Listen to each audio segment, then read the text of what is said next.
Hi there, Steve Rix coming to you again from In the IZ. That's the imagination zone. We like to do it somewhere different all the time because frankly, there are no limits or boundaries to your imagination. So why not where we film it as well? Tonight we've got another word from the WIZ in what I call Masterpiece Theater Southwest style. I feel like sitting back reading a book and having a pipe and be distinguished. None of which I generally do. So let's get to the point. Tonight I want to talk to you a little bit about BrainWorks.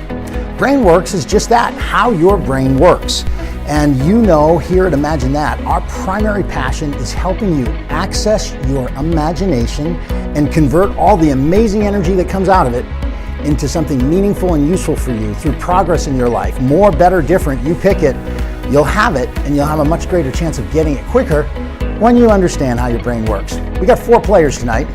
We've given these dubious players cartoon character names. First, Gary the Gatekeeper, back here, something called the amygdala. We've talked about Gary before. Best way to kind of describe him, he says no to everything. Maybe not everything, but this part of your brain is wired to do one thing: protect you and keep you alive.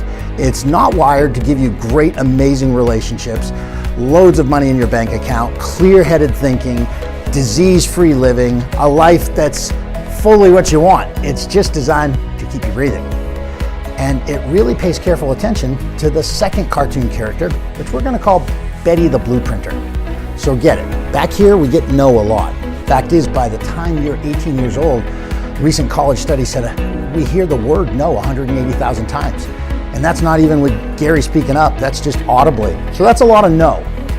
We want to get yes, because yes activates the brain differently. Well, we got to get past Gary first, then we got to get past Betty the Blueprinter. Because through several elements of your middle brain area, just geographically, we store memory. And generally speaking, those that are stored the longest are those that create the biggest emotional spikes, and those that we gather our first 7 to 10 years. That's why they're formative years. They shape our neural pathways, they shape our behaviors and habits. So Betty the Blueprinter's looking for new information and saying, does this look like old information? If it does, great, we'll do it. If not, it yells back at Gary the Gatekeeper and says, sharpen up, you never should have let this in. That's why some of the coolest things that happen in your life, you forget. Because most of what we want exists outside of our realm of consciousness. Which leads me to the third cartoon character in your head, Tommy Take Charge, or Tina if you prefer. But in either case, Tommy or Tina are designed in your prefrontal cortex to be that area that made the very decision tonight to say, hey, I'm gonna sit down and watch a word from the WIZ. Because as you know, there's a wizard in all of us, we just have to know the magic to bring him or her out. So if you sat down to do that, you didn't do that by habit, you did it by choice. That means you were working up here, the take charge thing. So let's review these first 3 characters. Gary says no. Betty basically does what you've always done, making life pretty boring. Tommy Take Charge says, all right, what else?